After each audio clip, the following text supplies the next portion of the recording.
میرے محترم بزرگوں اور دوستوں، حدیث پاک کے اندر آتا ہے کہ الدعاء مخ العبادت، کہ دعا عبادت کی جڑ ہے،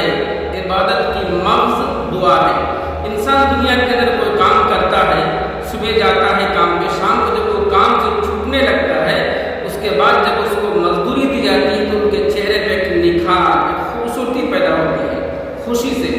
اسی طریقے سے ہم کوئی بھی عبادت کریں، اللہ تعالیٰ سے دعا کریں، اللہ تعالیٰ سے مانگیں،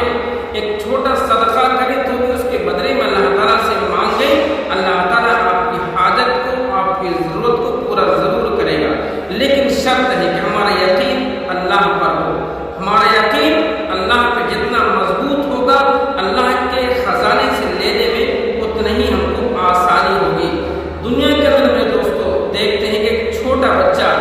اپنی ماں کے سامنے اگر بلک بلک کر کے، سسک کر کے وہ روتا ہے تو ماں کے پاس وہ چیز ہوتا ہے جو سب سے پہلے اس بچے کو دیتی ہے اور اس کا منہ بند کر دیتی ہے تاکہ بچہ خاموش رہے۔ اللہ تعالیٰ اپنے بندوں سے 70 ماؤں سے زیادہ محبت کرتا ہے،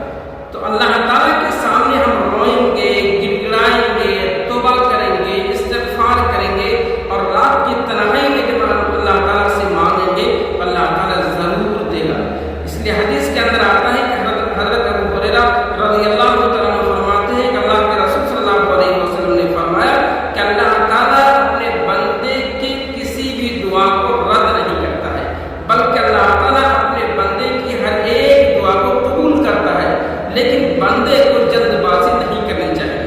ہم لوگ بسا اوقات دعا مانگنے میں اتنی جلد بازی کرتے ہیں کہ فوراً ہم کو وہ چیز حاصل ہو جائے،